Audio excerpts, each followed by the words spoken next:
You know A Pleasant Morning really well. I think I'm guessing, you can tell me if I'm wrong, that being filmed stresses you out a little bit.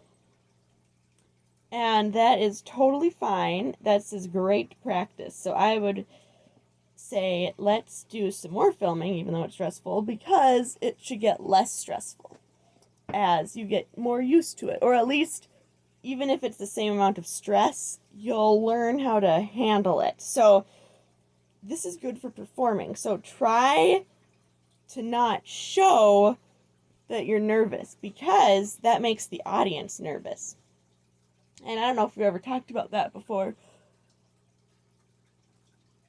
but that's why we want to look confident so that the audience can just enjoy our music.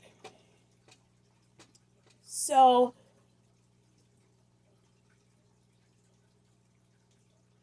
uh yeah, just think about sharing your music with the audience.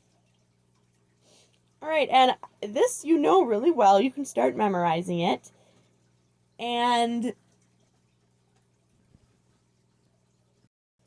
the main thing to add is dynamics. Now, this is a very pleasant morning, and your face kind of looked like maybe it was an unpleasant morning. So just, think of something fun that you've gotten to do. This is kind of a relaxing morning. Maybe you're still in your pajamas, the sun is shining. I don't know, maybe you're on the beach, whatever you've done that's relaxing and pleasant and pleasant.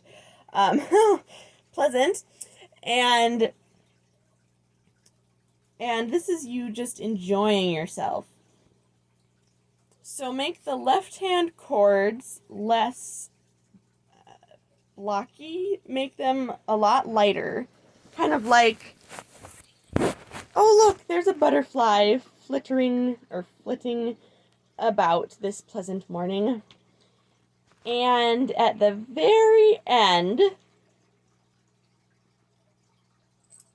you made all the notes the same value. This is like the last two measures. Some of them are longer. So just look at the music very carefully for that. But this really sounds great and you have a good handle on it. You also know Musette really well. I can't tell if a couple parts you messed up because you were nervous or if you didn't know the notes. At the very end, when it goes do do do do do do do do do, check those notes. You had some wrong notes in the right hand. On the do do do. Yeah, and then there should be a DCL fine, so that means that you go. I think you know what that means. But you go back to the beginning and play the octave section again. So for this piece, you can practice fun repeats with going into the measures where you switch hand positions, because there is a lot of jumping in this. And to get your confidence up, you can practice with your eyes closed. And also dynamics. Now, we need to talk some more about the Baroque period, but this is from the Baroque period, probably written by Bach, and they used harpsichords, which didn't have the same opportunity for dynamics as our piano has. They were made differently. It was a pluck. It when you played the keys, it plucked strings instead of using hammers like our modern piano. So, we don't want to use a lot of rubato or really, really extreme dynamics, which you were good. But we do want to make it interesting because we do have a regular modern piano now, and we can take advantage of that.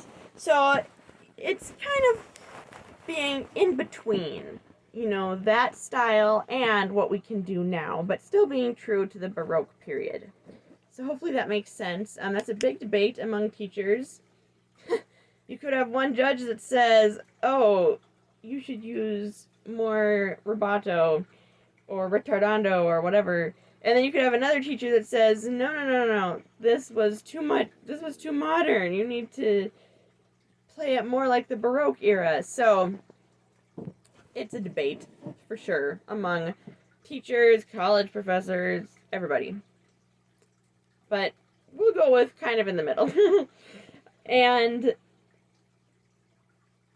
so it starts out very big, and then it goes soft in the second, I would call it section B. Do do do do do do do do do. Or just make it a huge contrast from what you previously played. Now I gotta look up the rules for I don't think you do the repeats, and I'm not sure if you do the DCL Fine. So I will look that up, because that would probably affect your dynamics. Now, finally, for Ecosace, you've learned a lot of pieces in a very short time. And do fun repeats for this. So, one measure plus one beat. And then have your fun repeats overlap. And your jump, do-do-do-do-do-do-do, do-do. You gotta jump one note higher. Usually you're missing that note. Then in the next section, watch the left hand, and you can practice that with just solid octaves. So do the right hand harmonic, played together, interval, and then the left hand make that harmonic instead of melodic. So meaning play everything as a chord instead of individual notes at different times. And also so the feeling for this song. Now just let yourself go a little bit. You are very good at feeling the music. I think that it seems to come naturally to you, like your movement and things. So I think you might be just a little nervous, but, or maybe a lot nervous, and that's okay. So just think of this kind of like a pleasant morning. It's kind of the same feeling. Da da da da da da da da da da da da da. Don't rush. It's just very relaxed. I think it has to be sunny out, and maybe you're playing fetch with your dog or something, but it's kind of slow motion, and the clouds are moving in the sky, and then the dog jumps, dun dun dun dun dun dun dun dun dun dun. And I know I didn't sing all the right notes, but you know what I mean. I'm not a voice teacher. And so, yeah, it just really adds some feeling. And once you get more confident with those notes, you will be able to add the feeling more easily. And just memorize as you learn it. I think that'll really help. We don't usually do that, but it's fine to do that sometimes, as long as you're still learning to read the music, which, of course, you are. You guys read very well. So, yeah, so great job on all your work, and I will see you on Tuesday.